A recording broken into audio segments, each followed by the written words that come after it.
Hello guys. तो ये इस ड्रामा का दूसरा पार्ट है। अगर आपने पहला पार्ट नहीं देखा तो उसका लिंक आपको डिस्क्रिप्शन बॉक्स में मिल जाएगा। अब जैसे कि टैंग बाहर आ चुकी थी स्टेडियम से ताकि शिन का गेम डिस्टर्ब ना हो, उसका बॉस उसे कॉल करके डांटता है कि उसने लाइव स्ट्रीमिंग क्यों छोड़ दी, क्योंकि वो काफ़ी अच्छी जा रही थी। वो बोलने लगती है कि अगर मैं लाइव स्ट्रीमिंग कंटिन्यू करती तो शिन हार जाता। उसका बॉस कहता है ये कैसी बकवास हुई, वो कैसे हार जाता तुम्हारे बाहर आने से, एक्सक्यूजेस मत बनाओ, और अगर तुमको ये जॉब रखनी है तो जाके लाइव स्ट्रीमिंग करो। पर इधर पे जैसे ही टैंग बाहर चली जाती है, शिन का गेम तो परफेक्ट हो जाता है। वो एक के बाद एक 10 पे 10 स्कोर करता जाता है और अब फाइनल में केवल 2 ही प्लेयर बचते हैं, जोऊ और शिन। इधर पे फैंग पहुंचता है टैंग के पास और कहने लगता है कि जाके स्ट्रीमिंग क्यों नहीं कर रही है, वो तो तुम्हारा काम है ना, उसमें तेरी क्या गलती है। वो बोलती है नहीं, अगर मैं स्ट्रीमिंग करूंगी तो शायद शिन पक्का हार जाएगा। फैंग बोलता है मुझे लगता है ना तुम दोनों के बीच में कोई अजीब सा रिलेशनशिप है। चल मैं तुझे एक आइडिया देता हूँ। ऐसे करेंगे कि मैं पूरे गेम को शूट करूँगा और उसको तू लाइव स्ट्रीमिंग में डाल देना और पीछे से कमेंट्री करते रहना। इससे शेन का गेम डिस्टर्ब नहीं होगा और तेरी जॉब भी बच जाएगी। और वो बिल्कुल ऐसा ही करते हैं और लगता है कि उसका गेम वर्क कर रहा है। और यहाँ पे कंपटीशन में आ जाता है विनिंग मोमेंट और बिना शक के हमारा हीरो शिन ही जीतता है। जो गेम खत्म होने के बाद उससे बात करने आगे बढ़ता है, पर शिन एटीट्यूड में वहाँ से बाहर निकल रहा होता है। टैंक का भी काम खत्म हो चुका होता है और वो चैन की सांस लेती है कि शिन भी जीत गया और उसकी जॉब भी बच गई। उसके लाइव स्ट्रीमिंग ने तो 1 मिलियन व्यूज़ हिट कर दिए होते हैं, जिसे देखकर उसका बहुत बहुत ही खुश होता है। वो टैंक को मैसेज करता है कि ये परफेक्ट टाइम है, अभी तुम जाकर शिन का इंटरव्यू लो, तुम्हारे व्यूज़ और बढ़ जाएंगे और तुम्हारी जॉब इसके बाद पक्का है। जब वो ये मैसेज देखती है, वो आगे बढ़ते हुए शिन को रोकती है और बस उसके पीछे लग जाती है उसे क्वेश्चन करने के लिए। वो कहती है कि क्या आप इंटरव्यू दोगे? तो शिन कहता है मैं इंटरव्यूज़ नहीं देता। वो आगे जाने लगता है। टैंग मानो कुछ अपने अंदर रोक नहीं पाती और कहती है इतने सालों में तुम्हें मेरी एक भी बार याद नहीं आई क्या? शिन की नज़रें पड़ती हैं उसके कैमरे में। उसे पता चलता है कि वो लाइव स्ट्रीमिंग कर रही है। वो अपना जैकेट उतारता है और उसके कैमरे के ऊपर फेंक देता है और वहाँ से आगे चले जाता है। और यहाँ पे उसकी लाइव स्ट्रीमिंग ब्लॉक हो जाती है। इतने में ही उसका बॉस का कॉल आता है और वो पूछने लगता है कि ये क्या हुआ था अभी, या तो तुम्हें काम करने का तरीका नहीं है या फिर शिन तुम्हारा एक्स बॉयफ्रेंड है। जब तुम लाइव स्ट्रीमिंग करती हो तुम्हें अपने शब्दों में थोड़ा ध्यान देना चाहिए, थोड़ा प्रोफेशनल बनो। टैंग उससे माफ़ी मांगती है कि उससे ये गलती हो गई है, पर उसके बॉस के दिमाग में तो यहाँ कुछ अलग ही कांड कल चल रहा होता है। वो कहता है कि अगर तुम उसकी एक्स गर्लफ्रेंड हो तो तुम उसकी पर्सनल इन्फॉर्मेशन यूज़ कर सकती हो फेमस होने के लिए।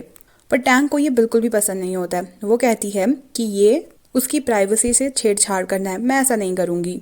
उसका बॉस कहता है कि अगर तुम्हें ये जॉब रखनी है तो तुम ऐसा ज़रूर करोगी, मुझे जल्द से जल्द बता देना तुम ऐसा करना चाहती हो या नहीं करना चाहती हो, मुझे लेक्चर मत दो। और वो फ़ोन कट कर देता है। और यहाँ पे फैंग भी पहुँच जाता है शिन के पास और कहता है कि हमारी आई ड्रॉपर कंपनी के लिए तुम क्या ऐड करोगे? शिन बोलता है मैं आई ड्रॉपर्स यूज़ नहीं करता तो मैं एडवर्टाइजमेंट नहीं करूँगा, और वो आगे बढ़ जाता है। पीछे से फैंग को बड़ा गुस्सा आ रहा होता है कि इतने क्या एटीट्यूड में जा रहा है ये, एक बार गेम जो जीत गया तो। और बोलता है तुम्हारी आई साइड अच्छी है क्या तुम आई ड्रॉपर्स यूज़ नहीं करते हो? आखिर आई ड्रॉपर का ऐड करने में प्रॉब्लम ही क्या है? इतने में ही वहाँ पर टैंग आती है और बोलती है कि उसकी आई साइड 0.1 है, जो कि नॉर्मल से थोड़ी कम है। फैंग बोलता है 0.1? अब ये तो शूटर है, इतनी कम कैसे? शिन पीछे तो मुड़ता है पर उनकी बातों में ज़्यादा ध्यान नहीं देता। तभी टैंग कहती है कि लोगों को लगता है शूटर्स की आई साइट बहुत ही शार्प होनी चाहिए, पर यह गलत फहमी है। और वो भी वहाँ से चली जाती है। जब वो आगे जा रही होती है बाकी प्लेयर्स आके उसे थैंक यू कहते हैं कि उनकी वजह से वो लोग फेमस हो गए हैं। वो उसके हाथ में अपने कैप्टन का जैकेट देखते हैं और पूछते हैं कि क्या आपका और कैप्टन का कोई रिश्ता है? टैंग बोलती है हाँ तुम कह सकते हो, एक रिश्ता जैसा कुछ था, पर मुझे लगता नहीं कि तुम्हारा कैप्टन मुझे पसंद करता है। प्लेयर्स बोलते हैं कि नहीं नहीं, हमारे कैप्टन ना बहुत ही ज़्यादा अच्छे हैं, अगर आप उनसे बात करने की कोशिश करोगे ना तो वो आपको पूरी चीज़ें बता देंगे। और वो शायद सोच रही होती है मन में कि शायद उसे जाकर शिन से पर्सनली बात करनी चाहिए। इधर पे फैन मिलता है कियाओसी से और बोलता है अरे तू तो वही है ना जिसने बेचारी टैंग को स्टेडियम से बाहर निकाल दिया था क्योंकि कैप्टन जो है तुम्हारा वो फोकस नहीं कर पा रहा था गेम में। वो कहती है अरे तुम भी तो वही हो ना जो वो टैंग लड़की की बहुत हेल्प कर रहा था। वो उसे चिढ़ाने लग जाता है कि अरे तू हर एक चीज़ें रिकॉर्ड कर रही है, जो जो चीज़ें शिन ने वहाँ पर शूट की, वाओ। क्या उसी वहाँ से जाने लग जाती है तो फैंग के हाथ में एक फ़ोटो पड़ जाती है उसकी। और वो कहता है अरे तूने अपनी और शिन की साथ में फ़ोटो खिंचाई है, वाह, तुम दोनों तो बहुत ही ज़्यादा सुंदर कपल बनाते हो। याओसी वापस आती है और फैंग के हाथ से वो फोटो लेकर वहाँ से चली जाती है। टैंग भी हिम्मत करके वापस पहुँचती है शिन के पास और कहती है आई एम सॉरी, मुझे नहीं लगा था कि तुम्हें इतना बुरा लग जाएगा अगर मैं उसे तुम्हारी आई साइट बताऊंगी। शिन बोलने लगता है कि तुम्हारे कंपनी के लाइव स्ट्रीमर्स क्या ऐसे हैं? तुम्हें लगता है मेरी आई साइट कम है? तुम्हें मेरे डॉक्टर का कॉन्टैक्ट नंबर चाहिए, मेरे आई डॉक्टर का, ये श्योर होने के लिए कि मेरी आई साइट सही है। टैंग तभी कहने लगती है क्या तुमने आई साइट इम्प्रूवमेंट का ऑपरेशन कराया है? शिन कहता है क्या ये जानना ज़रूरी है? टैंग कहती है ओके आई एम सॉरी, ये तो बस मैं ऐसे ही पूछ रही थी, दरअसल मुझे तुम्हारा इंटरव्यू लेना है। शिन कहता है ठीक है, मैं तुम्हें 2 मिनट देता हूँ। और ये सुनते ही टैंग बहुत ही ज़्यादा खुश हो जाती है। वो इंटरव्यू स्टार्ट करती है और पूछने लग जाती है कि एक प्रोफेशनल शूटर बनने से पहले आपकी लाइफ कैसे थी? मैंने सुना है कि आपने बहुत ही सारे अवार्ड्स जीते हैं, बहुत सारे कंपटीशन में पार्टिसिपेट किया है, उसके अलावा क्या था आपकी ज़िंदगी में? शिन कहने लगता है बस मैं पढ़ाई करता था, कोचिंग करता था और प्रैक्टिस करता था और खूब सारे अवार्ड्स लेकर आता था, बस यही था मेरी ज़िंदगी में। पर लग रहा है कि टैंग उसके आंसर से सेटिस्फाई नहीं है। वो पूछती है कि क्या कोई इंपॉर्टेंट चीज़ें या इम्पॉर्टेंट लोग नहीं थे आपकी लाइफ में? वो कहता है नहीं, कुछ इम्पॉर्टेंट नहीं था। वो फिर से उसे जोर देने लगती है कि वो याद करे कोई तो इम्पॉर्टेंट इंसान होगा उसकी लाइफ में, जिससे शिन हो जाता है इरिटेट और कहने लगता है कि बस तुम्हारा टाइम ख़त्म हो गया, इतना ही टाइम था तुम्हारे पास।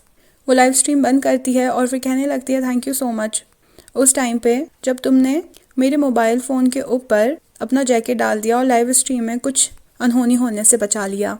वो फ्लैशबैक में जाती है और देखती है कि स्कूल टाइम पे जब उसके पास पे बास्केटबॉल आ रही थी तो तब शिन ने ही उसे बचाया था और उसको देखकर कहा था तू चिंता क्यों करती है, मैं हूं ना तेरे साथ। पर इस शिन को देखकर लग रहा है कि वो पूरी तरह से टैंग को भूल चुका है। वो फिर से कहने लगती है कि क्या तुम्हें पास्ट लाइफ का कुछ याद नहीं है क्या? शिन कहता है कि जब कोई प्लेयर शूट करता है तो वो क्या देखता है? टैंग बोलती है अपने से आगे 10 मीटर्स की दूरी पे। शिन कहता है एग्जैक्टली, जब एक प्लेयर को 10 मीटर आगे देखना है तो भला मैं पीछे क्यों देखूं? टैंग यहाँ से समझ जाती है हो ना हो ये ज़रूर मुझसे मूव ऑन कर चुका है और टैंग भी अपने टूटे मन के साथ वहाँ से चली जाती है। यहाँ पे क्याओसिया आती है पिस्टल ऑयल लेने के लिए और बोलने लगती है कि शायद ये रिपोर्टर ना तुमसे अट्रैक्टेड हो गई है, सारी गर्ल्स को ऐसा ही होता है तुमसे मिलने के बाद। वो उसके हाथ में एक स्टॉप वॉच देखती है और कहती है कि हमेशा तुम ना जब भी सैड होते हो तुम इसी घड़ी को देखते रहते हो। शिन कहता है कि तू ज़्यादा सोच रही है, एक प्लेयर को स्पेशली शूटर को टाइम का पता होना चाहिए, इसलिए मैं बार बार इस वॉच को देखता हूँ। पर शिन को क्या पता था कि उसकी किस्मत ही पलट जाएगी और प्लेन में शिन के बगल में सीट मिलती है टैंग को। वहाँ पे उन्हीं का एक प्लेयर जियांग कहता है कि चुपचाप से कोई बात नहीं, अगर कैप्टन से अच्छी बात हो नहीं पाई तो हम दोनों तो अच्छे फ्रेंड्स बने रहेंगे। और शिन कहता है मुझे तो नहीं लगता कि तू इतना ज़्यादा ध्यान गेम में भी देता है। अब शिन को हल्की सी नींद आई होती है कि टैंग वहाँ से उठती है और कुछ निकालने के लिए लग जाती है, पर उसकी हाइट इतनी छोटी होती है कि वो ऊपर पहुँच ही नहीं पा रही होती है। उस टाइम पे शिन फिर से उसकी हेल्प करता है। अब फिर से शिन को हल्की सी नींद आई होती है कि टैंग अपने हाथ को साफ करने लग जाती है जिसकी स्मेल बहुत ज़्यादा तेज़ होती है। वो जियांग के हाथ से उसका परफ्यूम ले लेता है और उसकी तरफ छिड़कने लग जाता है। टैंग कहती है क्या हुआ? शिन बोलता है कि तुम्हारी स्मेल इतनी ज़्यादा स्ट्रॉन्ग है कि मुझे डिस्ट्रैक्ट कर रही है। और थोड़ी देर बाद ही प्लेन जो है हिलने लगता है, क्योंकि बादल छाए होते हैं इसलिए प्लेन को आराम से चलने में प्रॉब्लम हो रही होती है, जिस वजह से टैंग को घबराहट होने लगती है और वो अपनी परफ्यूम सूंघने लगती है, कुछ इन्हेलर जैसा। शिन पूछता है क्या तुम बीमार हो रही हो? और टैंग हामी भरती है उस बात में। जैसे तैसे करके वो लोग एयरपोर्ट से बाहर आते हैं और शिन उसके पास आकर उसको उसका इन्हेलर देता है, कहता है कि ये तुमसे ना गिर गया था। टैंग बोलती है कि तुम इसे अपने पास रख लो, क्या पता तुम्हें कभी ज़रूरत पड़ जाए, एक फ्रेंड की तरह ही रख लो, अब तो हम दोस्त हैं ना। शिन बोलता है मैं तुम्हारा दोस्त नहीं हूँ और वहाँ से बिना उस इन्हेलर को एक्सेप्ट किए आगे चले जाता है। तभी जियांग आता है और कहता है कि हमारे कैप्टन ना ऐसे ही हैं, अपना प्लीज़ बुरा मत मानना। और इतने में ही उनकी बस आ जाती है और यहाँ पे टैंग और शिन बिछड़ जाते हैं। टैंग घर पहुंचती है, उसको उसकी माँ का कॉल आता है। उसकी माँ कहती है कि मैंने तुम्हारा लाइव स्ट्रीम देखा, मुझे वो बहुत अच्छा लगा।